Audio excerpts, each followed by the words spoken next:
ഭരതമ്മാമ്മയുടെ പാന്റിന് എത്ര കീശയാ? 3. ഈ പാന്റ് പഴയതാകുമ്പോ എനിക്ക് തരുമോ? എന്തിനാ? അമ്മയ്ക്ക് സ്റ്റീൽ പാത്രം വാങ്ങാനാ. എന്റെ പാന്റ് ഷർട്ടും ഒക്കെ കൊടുത്ത് അമ്മ സ്റ്റീൽ പാത്രം വാങ്ങി. ഇങ്ങോട്ട് പാടാ അസത്തെ. 2 ദിവസം കഴിയുമ്പോ ആള് വരും മാങ്ങ പറിക്കാൻ. അല്ലേ?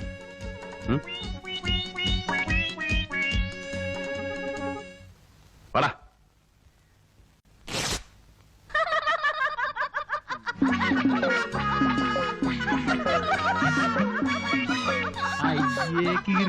പോടാ അവിടുന്ന്.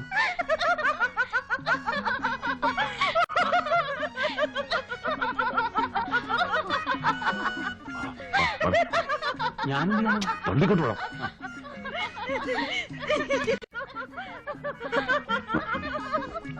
ഇതാ ഞാൻ പറയുന്നത്, വലിയ കടയാവുമ്പോ പഹയന്മാര് നമ്മളെ പറ്റില്ല.